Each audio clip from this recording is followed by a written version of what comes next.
Welcome to the Viral Ideas podcast. I'm Josh, and we've also got Runda here. And today we're going to be talking to Jake Abdo, who is an expert in e-commerce. Thanks for joining us today, Jake. How's your day going? Thanks for having me. Every day is pretty good for me. So I'll just introduce myself real quick.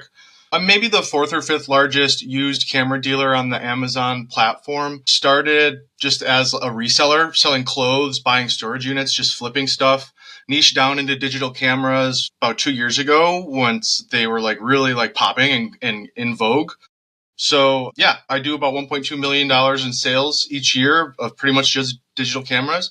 And I'm even moving to Japan in about 3 weeks just to better source these cameras. That is such a cool biz. Hopefully we can chat more about that later. It's the Viral Ideas Podcast with Josh and Runda. But first things first, I had an idea that I really wanted to really run by you and just see what you think about it. So yeah, I'm just gonna jump into it. I own a cat. Does anybody else cat owners here? Yes. Okay, Jake. Okay.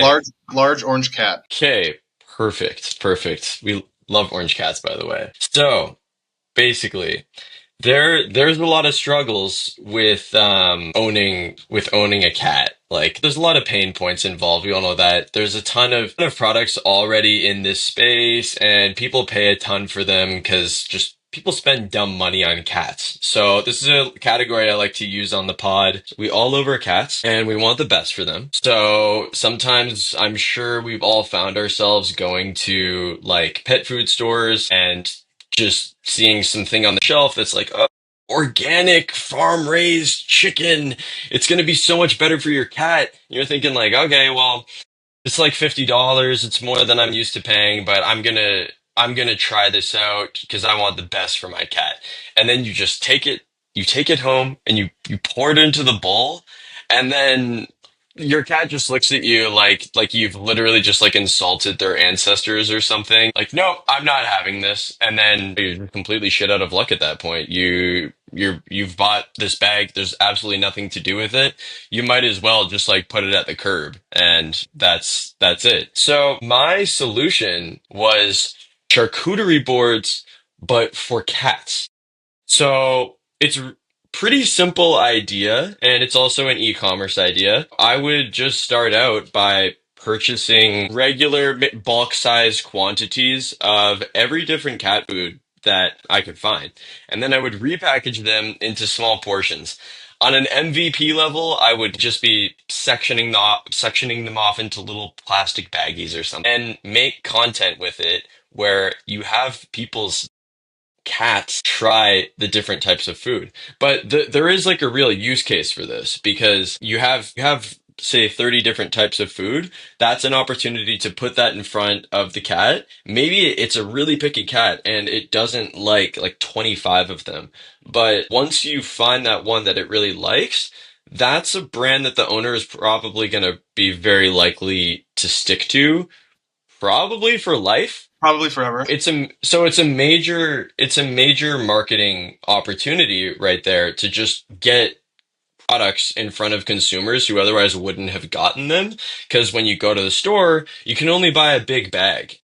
People are yes, $50. It's not a ton of money, but most people would rather not waste $50 on their cat food. So this is sort of meant to corner that. If I was going to say step by step, I would just start out by creating the content first and build an audience just to see if the idea is actually working. If it's getting views, that's a pretty good sign. You've identified traction, boom, Shopify store. And if you make any level of sales there, then I would double down hard on that and start doing some serious branding. Make it really cute and fun.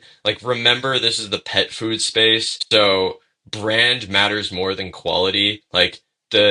The owner is really buying it for themselves more than they are buying it for the cat. They're getting something good for their furry friend. So yeah, I would basically do that. And if it were to get traction as a Shopify store, you're also going to be collecting a lot of interesting data. And that's why I think the end game of this would really be a data insights business. for the pet food industry just to see like what makes consumers tick in this corner. And that's a situation where you've now gone from maybe selling charcuterie boxes of cat food to, for maybe like $30 or $50. Now you can sell a PDF report for like $500,000 and your customers will think of it as a bargain. Yeah, I think it all really depends on like how many views that you can get on this charcuterie board. So it has to be like optically viral, right? I mean, the ideal outcome is that people are like leaving comments on this TikTok or reel saying, where the hell do I get this charcuterie board? Because it just looks like so dope, right? And like you said, look, people that are marketing cat food are not marketing it to fucking cats, okay? They're marketing it to you, right? So we have to keep that in mind. And this space is just so like whimsical in what people will spend their money on. Like people will spend their money on the most ridiculous things for their pets. So I think that if you are creative and it like actually useful in addressing this pain point where cats are picky eaters and they'll like, they hate their food or they don't, and you have to spend all this money. But no, we can actually simplify this process and get your cat the food that they actually want. With the long term being, I think for like as a data farm for pet owners, you're competing against like Purina and Pedigree. So it might be hard. I mean, obviously very difficult to scale that. But what really I think could be the long-term play is just like they can only buy this food that they are convinced that their cat will only eat this food. They can only buy that food from you, right? So I think that lifetime value of your customers go way up. That's a really good point, Jake. I think that's something that for the person who actually wants to like go and execute this, you're probably going to reach a point where you're thinking about like what's my revenue angle going to be?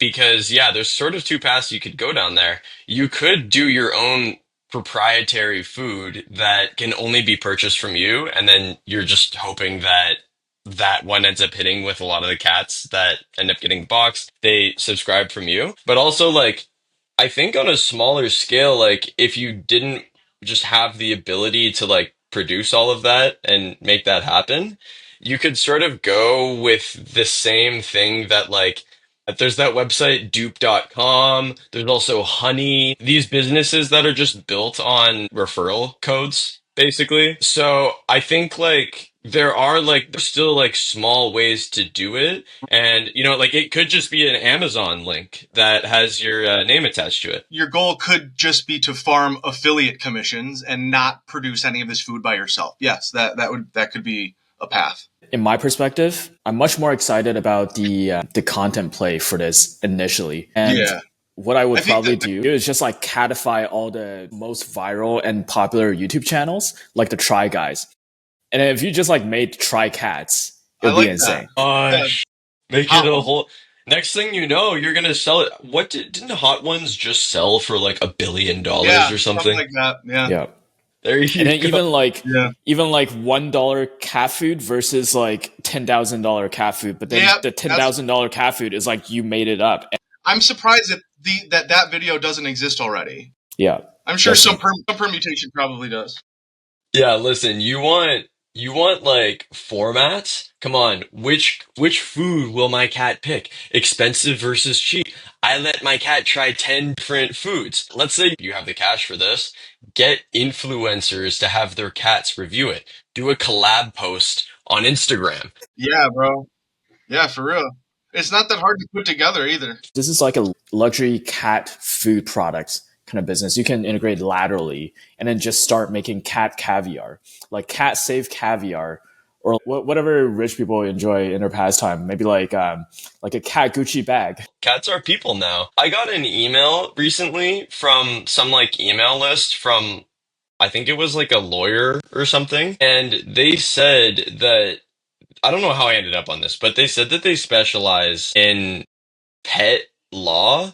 So for people who are like a boyfriend and girlfriend breaking up, like they're not married or anything, but they still have like a pet together, there's a lawyer who like specializes in just the arbitration of that, and people literally pay them. If that's a business here in Toronto that apparently exists. So yeah, the world of cats, yeah, it's a lot of fun. And I think obviously somebody should just like go do this if it's not going to be one of us. So, Runda, what did you have for today? Okay, going in the direction of e-commerce, I start to think about the whole world of resellers. A large majority of these vendors for resellers who are like distributors, they kind of get product inventories at a discount. And then they could either choose from like wholesaling directly from the manufacturers, or they could also choose liquidation auctions. So essentially, whenever a business closed down their warehouse or a physical location, they need to liquidate the stock and inventory from these businesses. So when I explore this entire world, you would discover websites like govdeals.com, where they literally have all these online auctions of stocks from businesses or whatever they get their stock from to literally auction off in the open market. So I just found my new daily driver. yeah, they're going to be sold as is. Websites like these, they have like this auction mechanism that I thought was really interesting. When I look at eBay, they also have this like auction mechanism. But then when I think about auctions, I don't actually want to look at just numbers on a screen and then it's kind of boring. It's not really driving the impulse feeling for me. What I do love is watching these auctioneers that just like do these like auction chants. That's kind of insane and like kind of mesmerizing to watch. And it's actually super captivating. I think the whole world of GovDeals as a brand to do this, create a YouTube channel, maybe a Twitch live stream, and create the whole category of these live auctioneers. Just hire a auctioneer personality and they're a giant brand in the space and they can afford to do this. Do these live auction chants for deals that are about to expire within like 5 minutes or something with the most popular listings on their website. So that's my idea. There needs to be a category of these live streams of liquidation auctions. And then you could either start as like a independent, maybe like you're a auctioneer in the space and then you want to just like create content and practice. An independent creator can actually do this by just starting up a YouTube channel or like do Instagram live, do their auctioneer chants and then do a split screen of like the actual website page that they're on and the product that they're doing the auction of. This is a really cool idea. And like Gary Vee is actually betting on this format of online selling, just like live, like influencers selling stuff at auction or just on a live stream. So I took some notes while you were talking. Look, like I said, I've spent like close to $70,000 on GovDeals over the past 2 years, just sourcing inventory. So the first thing I thought of, where you find cameras? It used to, yes, more rare because I think the people that are selling these cameras are getting hip to the fact that they are a lot of value. And so they're not offering these large bulk lots. They're actually just splitting them up. But my first thought is that it's fundamentally, if it catches on and it gains traction, this idea is going to increase competition and prices for resellers. That when the whole reason for them even doing this is that they can get it on the cheap. That's first. It's not a big deal. But second, most of these auctions on GovDeals, they don't offer shipping at all. So that's a big reason why there isn't much competition, because most resellers that see these auctions, well, they don't offer shipping. I guess I can't buy this inventory to resell, but that's completely wrong, because industry trade secret, all you have to do is call a local UPS to go pick it up, pack it, and ship it to you. So you experience a lot less competition that way. But if we would act like that third party that would actually handle the logistics of getting it to the buyer, that could be a thing, right? Additionally, you might have an issue with chargebacks. So we can't regulate payment at all. People would have to register for GovDeals because they will social security number ban you if you don't pay for an auction. So they're it's government agencies, they take it very seriously. So like if you have like people that are reneging on auctions or not remitting payment, so that might be some like red tape. It's risky being a third party in that, I guess you're sort of saying. No, just like have no liability. Like, no, you have to register through GovDeals. We're just this platform that kind of brings eyes on the auctions. But I think it's a really good idea. It would be like a commentator perspective for the content where it's just like you're just browsing through all the websites are out there, not just like so deals. Now eBay has live auctions, Amazon has live selling, and these live platforms are like growing like exponential, like growth rate, like year over year or month over month, like higher than any other selling platform. So, and this is the reason why like people like Gary Vee are really betting on this.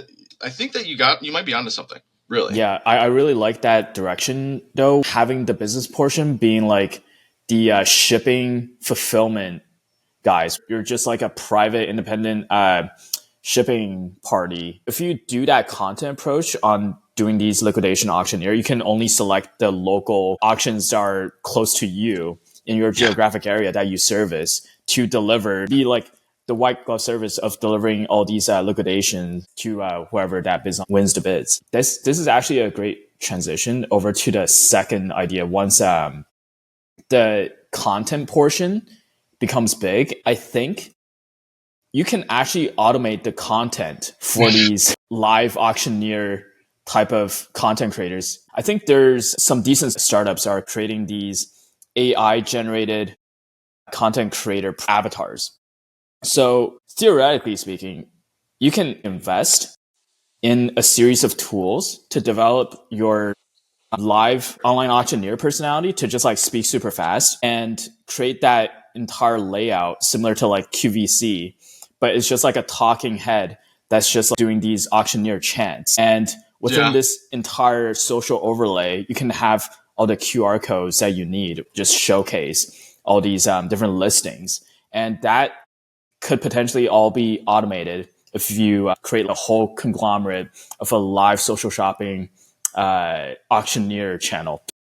Yeah, so that's interesting. So I would like to use this as a transition because I've been thinking about starting a directory of businesses and websites that don't use AI. So I bought WeDon'tUseAI.com, and I've been like researching a lot into like the directory space because I think directory and like newsletter space, because they're just like really good and like low investment business models that can scale.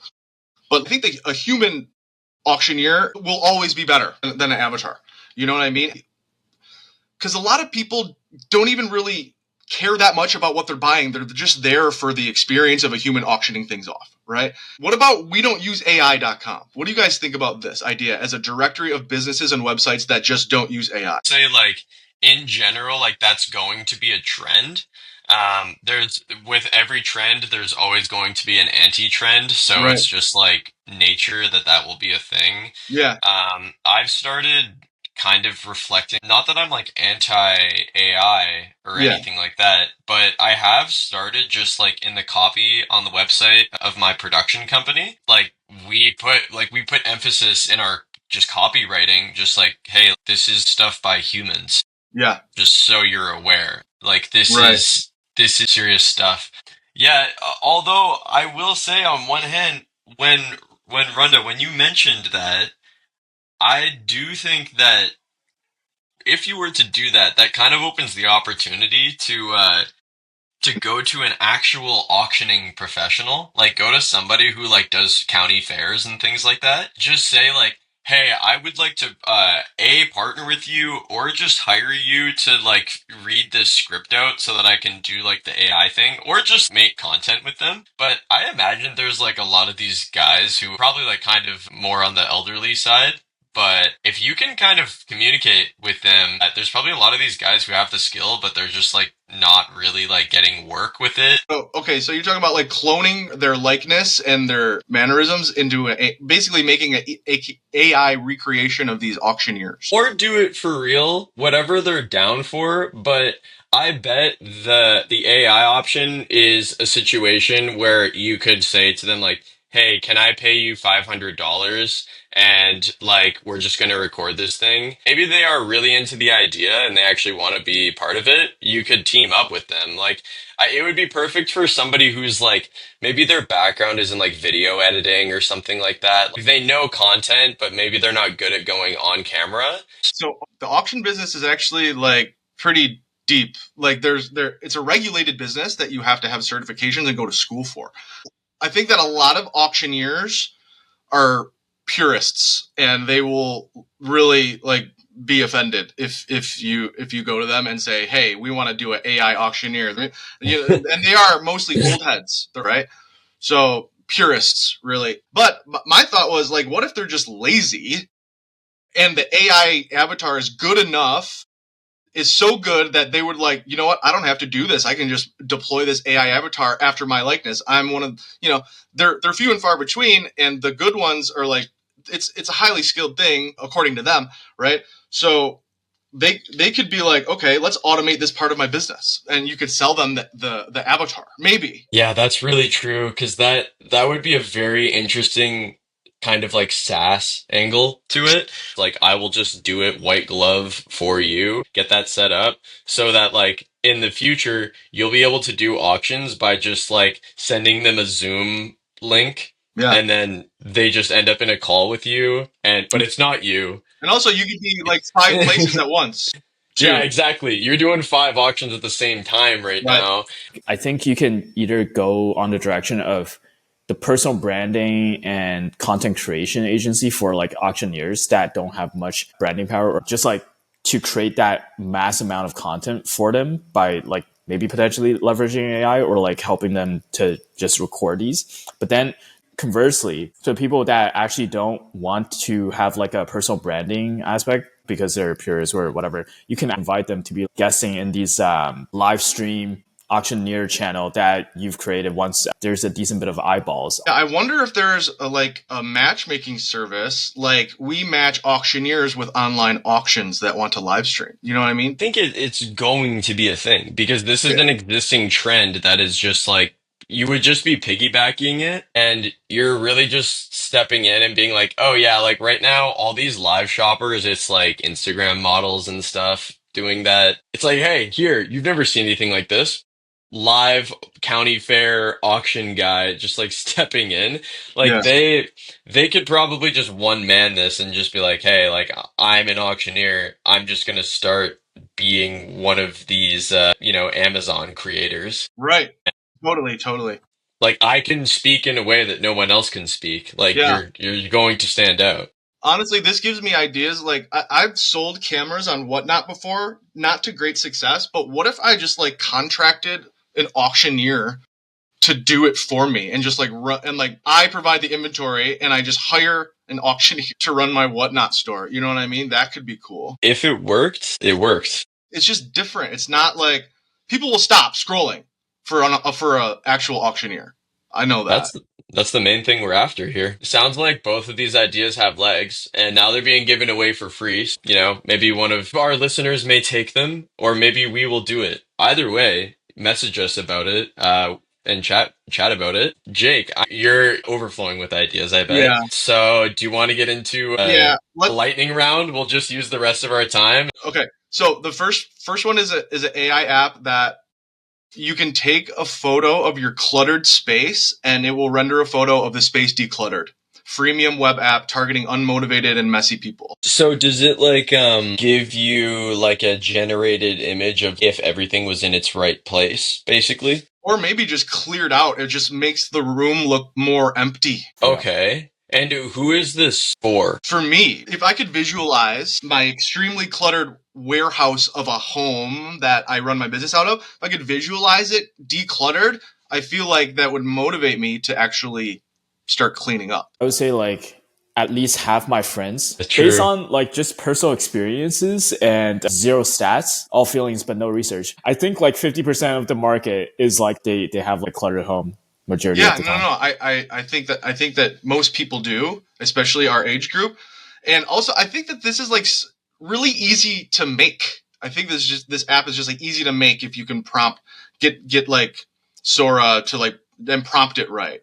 And I would just give it away for free with a freemium, like you can only do like 2 a day or something. You know what I mean? But I feel like the exact same technology would be really useful for real estate photography companies. Right. Because sometimes they'll get like a last minute call from an agent to like, hey, we're listing this place, like, can you go in?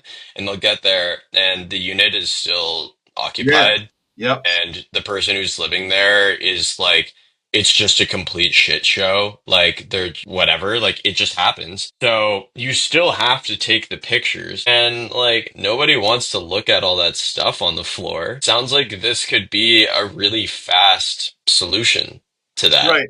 You would probably have to disclose that it's AI generated, but still, it's not going to like superimpose things that aren't there. It's just going to remove clutter and then fill in the gaps. Yeah, well, virtual staging is totally like popping off Yeah, right I know. now. Yeah, it is. I think it's just like kind of limited to more expensive listings because there is a cost associated with it Right. that like it's not justifiable for everything. You could deliver it for like way cheaper because it Right. would just be like a self-serve option. For Yeah. like the online ad targeting, I can see just like certain keywords performing very well. Like people who are searching Marie Kondo or like any of the home network channels shows that are out there. Or like organization ideas on Pinterest. You know what I mean? That's what that. Yeah, the only thing I wonder is like so it's like a really good tool and I think it would go viral for sure. Just make content to go organic viral on socials like TikTok and Instagram. Like something that you could use, get the solution very quickly. But I do wonder like what's like the cash flow angle? Like how do you incentivize people to like start paying for it? You could like suggest organization products and collect affiliate commissions. Yeah, that's true. Like it could just be a funnel for your organizational products or services. I'm sure there's a whole world of home organization consultants out Yeah, there. no, for sure. No, I've hired one before. Yeah. If you just like add like a free trial Yeah. of 2 per day or like 2 per month. Yeah. And then add the, you can do it, but it'll give you a blurred photo. Pay now, you know what I mean? I can see the market validating this because people like this guy, who's like the creator of Photo AI, Interior AI, he's showing you the monthly revenue for these websites. Wild. Yep, I've seen that guy's. I've seen YouTube videos about that guy. He's literally charging plans, subscription plans. You can't even get a freemium version of this. His product is like all market validated. So I can totally see the whole decluttering AI tool being used. Yeah. Okay, I got a quick angle before we move on to your next one. I think I know. Okay, so do the freemium. Like you can take the photos for free. Like let's say it's a 1 week free trial, and in that time you can take 3 photos just in case if you don't like your first one or second one. And then the premium service would be accountability tracking or like coaching, basically. Yeah.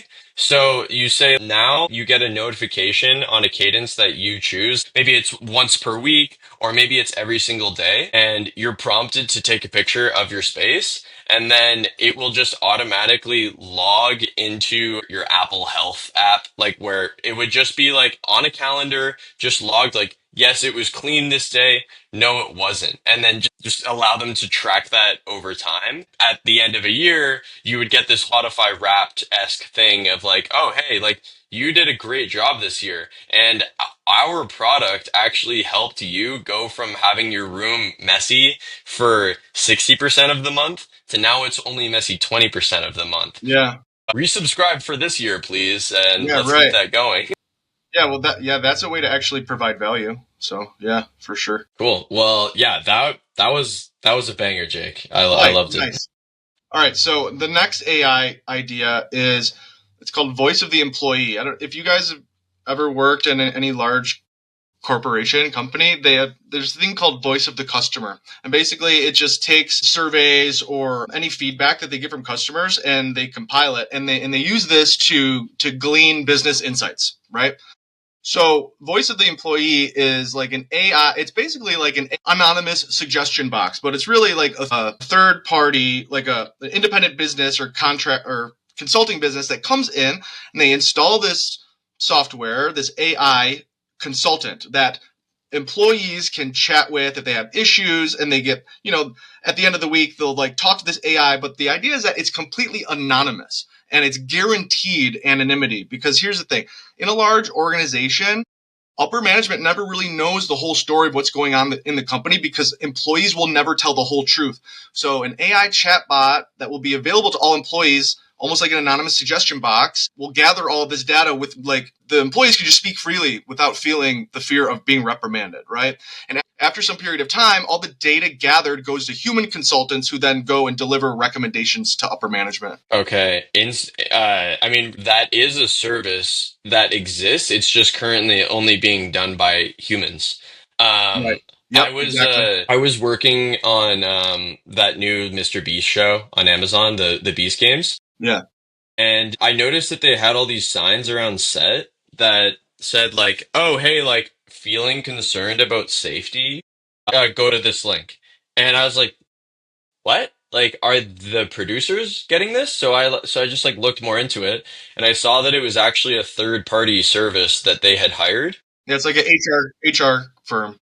Yeah, like just to have a third party say like, "Hey, like your people don't like feel safe right now," or like, "Yes, they do feel safe and like things are going well." They probably charged, who knows, probably hundreds of thousands for that service. It was probably something like insane. And I mean, at the end of the day, like, does it really need to be humans doing this? And is it maybe even better to have it automated, because then people will feel like more anonymous that way?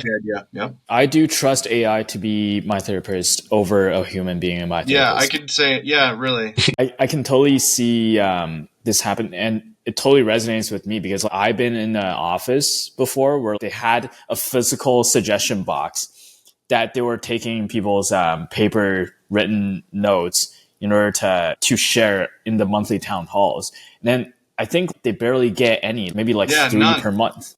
Yeah. But the thing is, like, those suggestions are oftentimes like extremely valuable. You know, like this is like insight from the people that are literally on the ground doing the shit. You know what I mean? So to not glean those insights, like if you guys have ever watched any like Y Combinator content, like they're always talking about, if you're ever in doubt about your business, start talking to your customers. But also, like, if your organization is big enough, you need to be talking to your employees because they are the ones doing the shit.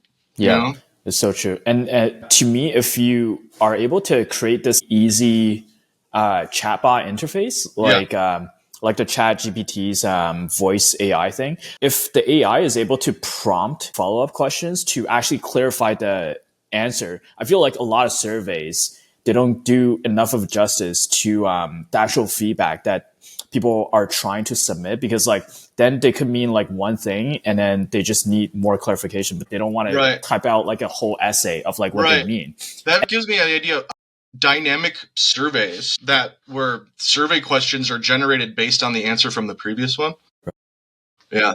I would probably follow this one company that created a chatbot that you're actually able to physically call, and it's essentially like a networking app, but the whole interface is like you call this AI chatbot to literally tell it your whole entire story on what type of person you are.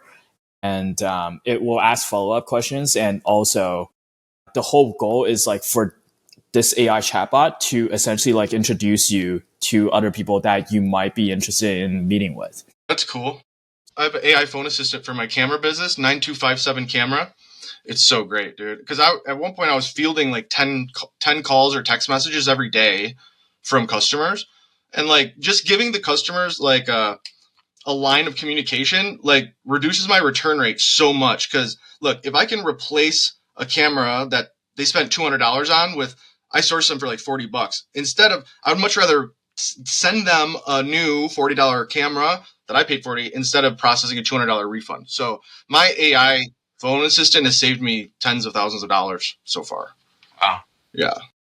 I was chatting with this guy who he's like he develops software products that have like no dashboard or like even a website or anything. It's just a number that you either call or text, and you just interact with it like you're interacting with a human. So I think that there's just going to be like a huge wave of things like this. There's actually something that I've been using. I basically, like Jake, I basically call this my AI secretary as well, but I use it for different purposes. There's also Dola AI. So they're like if you go on their website, there might be like a sign up thing, but really all that it is it's a messaging interface that's built into WhatsApp and iMessage. You message it, it's basically a GPT wrapper, but what's really nice about it is that it can set your calendar for you. So for me, like I don't do well with forms, like opening up all these things, whatever. So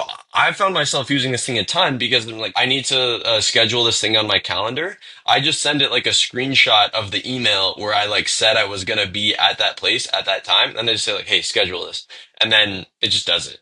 That's awesome. But I think that there's going to be a huge wave of businesses that like you just text or email or call, and it's just like you're almost like you're interacting with like an agency or something Right. rather than like a product. Wait, can Dola respond as my phone number on iMessage? No. No. So it's kind of like it's more so like the personal assistance side of it where that's fine. Yeah. But can it so if cuz customers still text me because they can get if they ask the AI for my phone number, the AI will give them my phone number. So they will still text me. I'm wondering if I get an incoming text, can Dola send a response to that person, whatever from whatever. I'm sure it would have to set up a Twilio number that it would operate over. But I wonder if it can respond to my customers that text me. Yeah, there will be probably like a little bit more bulky enterprise level platform like VoiceFlow. Locally, VoiceFlow is like the big conglomerate that deals with this AI agent customer support dashboards. You can create like these workflows into how the path that you anticipate the customer to take down. So it's a visual, no code interface, and it looks interesting. Yeah. And they've been expanding like crazy. Okay, let me lightning round one more idea here. So capitalize on boomers' fear and misunderstanding of AI. This is a Chrome extension that will identify AI generated content just by highlighting text or hovering over a photo. AI generated content will make the moist pointer pulsate red. Very subtle, non-intrusive, targeting fearful boomers. Yes. Yeah? Yes. Any Chrome extension, it's just like the kind of thing that you tell someone and they're like, oh yeah, that's a good idea. I want that. Well, you got them for life, basically, because people like don't really uninstall Chrome extensions. And second of all, you can scale that so fast, it's not even funny. I met a dude 6 months ago, and he told me he was starting up a VPN on the Chrome web store. Yeah. And I was like, oh, cool, like, good luck with that. I was just thinking, like, there's, like, no way that this guy's business. I guess he, like, competed on price. It was, like, a really low price. And the next time I talked to him, 4 months later only, from the day he said he's starting it, he told me that he had 1 million downloads already. That's insane. I was just like, what the hell? I think the conversions are, like, really high because it's just so easy to put it in and then just forget about it. I already have this built. It needs to be fine tuned, but I just have I work on so many different things, so I haven't had time. Okay, next lightning round. Turo Tools. So right now there exists no Turo Tools. So it's a web app that has live car rental market data, analytics, especially metrics by city and zip code radius, trends, and dashboard with like a Turo integration. If you take a look at the manual ways and workarounds people are using to accomplish this currently, you'll be amazed. People are like, they're going into inspect page and then scrolling down Turo, scrolling, and then they take this file and then they upload it to this website, and then you have to pay for the report that the website will return to you. That's how people are doing this right now. Just to find out like market insights, basically? Yeah, just to see like, okay, so what kind of cars are people renting the most of in Vancouver? We don't know. You know? Yeah. There's no tools like that. Okay, yeah. So you're basically suggesting like a solution for that doesn't involve all of this high-tech stuff, basically. Right. I'm sure there are people that want to do it but aren't doing it. You know, because you have to go and do some like coding adjacent stuff to accomplish this. Yeah, I think any dashboard analytics tool that serves like a foundational business model in the market. Yeah. If it doesn't already exist, will just like pop off naturally. Yeah. Mainly because when I discovered at first in the e-commerce space that there are analytics tools to allow you to look at just different Amazon product listings for it to forecast how much revenue they're getting on their products. Yeah, keep those tools existing, and then like once you look at the backend to see how much they charge on those subscription fees is just like a no-brainer on how easy of a market fit it is. The car sharing market is so large. And you can probably see within Turo's one of their investor presentations on like exactly how much cars that they rent. You can forecast like a pretty decent market share that you're probably gonna capture. Literally, just like try and go look at the traffic of this workaround page that people are currently using. It's crazy. All right, thanks. Thanks for the feedback. My last one is a local LLM Installer Wizard. So it's a .exe wizard that installs all dependencies, libraries, packages, and then an LLM completely locally on a user's computer, plug and play. Like locally run on your computer, so it's not conversing with the internet? I don't know if you guys have ever tried to do this, but I have an engineering degree and I know a little bit of code and I could not get it done. It's just tricky to get the LLM. Like there's this thing called Olama, and then there's this process that you have to use, and I wasn't able to figure it out. I spent 2 days trying to do it. I tried that one too, man. I got like I maybe got like a little bit into the process, but then I not only realized that it was really complicated, but I also realized that like if you want to run a model that's comparable to the ones online available, you literally need like hundreds of gigabytes of RAM. There are some newer ones, like apparently DeepSeek, the lowest end model they make is apparently possible to run on a Raspberry Pi. I think things are changing. You have to know what the fuck you're doing to get it installed. It's like, I tried. Yeah. I don't know if it doesn't exist because it's close to impossible or something, but I'm just surprised that this doesn't exist yet. It's probably like not that attractive of a company to start because it wouldn't be like that. You want to sell them cloud bandwidth. Yeah, exactly. Like you want to sell something that gets you like a good MRR up, but like this is probably the type of thing that you would sell on like AppSumo for like a one-time fee. Right. So it's probably just like less of a lucrative opportunity. You would probably be mainly building that to be used with like open source models. So like all of your customers would be using your service because they want to get something for free. So maybe it's just like not that lucrative and like the big players aren't looking at it because they're like, this isn't really worth it. Like we're spending like billions on all of this AI stuff. There's not that much opportunity in this space. But maybe for like a one-man thing or just like a smaller company that maybe they could really profit off. You know what? As a marketer, I see like a huge opportunity for this installer wizard to become like a offer of a marketing funnel that towards white glove kind of AI consultation agency service or like IT consulting business. So I've been recently diving into this book, Expert Secrets from Russell Brunson, just diving deeper into these marketing funnels from the old internet days. It's actually free if you actually go to the website. I might even check this out.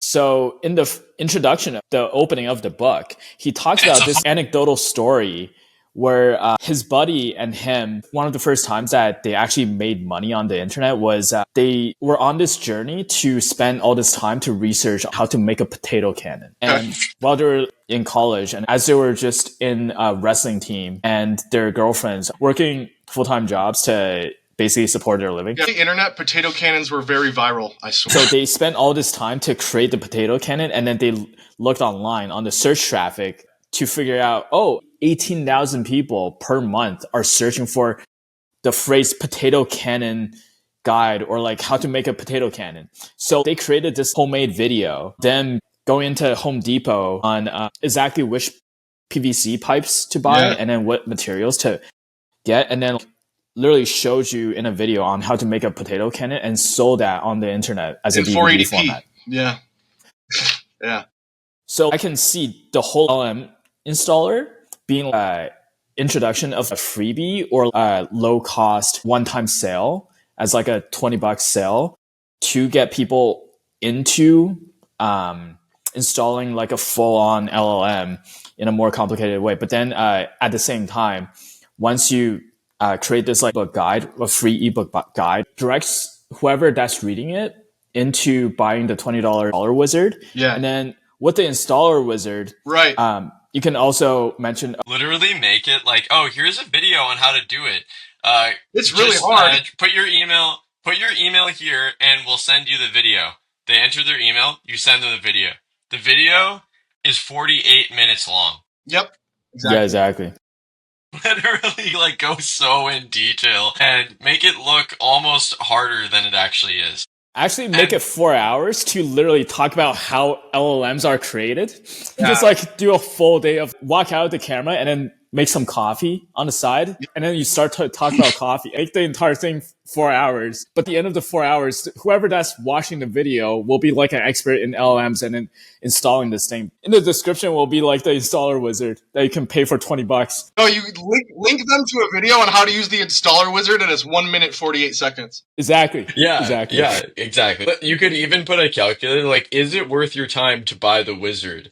Like, put like a calculator of like your time, money savings of if you should get it. Yeah, that would be such a no-brainer. Perfect product to just build around a funnel, because you're not chasing the monthly recurring revenue with this. Like, it should just be like a one-time thing that is like an unbeatable offer. Yeah. And like, I mean, as long as it's the type of software that like you only need to make it one time and then it can just be repeatedly used, like you're not worrying about paying tokens to like OpenAI or anything. So like once you've made it, that's the appeal. Done. If you're going to use AI a lot, this saves you. It's literally free to do the compute. So yeah. I think the installer wizard in the end, though, it could like become an affiliation deal with like other IT or AI consulting companies. What it could turn into is like custom. We'll build a custom AI for your business, feed it all the training data, and then we will install that locally. Right? Yeah. That could totally just be like built into the funnel. Like you could have a checkbox that just says like, I'm doing this for my business. And then just whenever somebody checks that off, they immediately get sent into a CRM and they will be contacted by a BDR to basically say like, hey, what's your organization size? What do you want AI for? What's this about? Yeah. Jake, before you go, is there anywhere that you would like to direct viewers to maybe learn a bit more about what you do? Sure. Y2Cams, that's Y2KAMS.com, nomoredeathpiles.com, and bolodirectory.com. Bolo Directory is a directory of, Bolo stands for Be on the Lookout. So it's like a directory for popular and high-performing brands for resellers. So it's just a reselling resource. Y2Cams is my camera online store, and No More Death Piles is a service that I'm building out for resellers that don't want to house and fulfill their own orders anymore. So using Amazon to sell your stuff on eBay. Okay. That's amazing. Cool. Well, I'm going to be checking those out myself. But Jake, thank you for coming on. And thank you to listeners once again for joining us. If any of you are interested in coming on the podcast, we do have a form. Jake found it. So there we go. It's somewhere. If you're about it, you're about it. But thanks for listening. And thanks again, Jake, for joining us. All right. Thanks so much, Jake.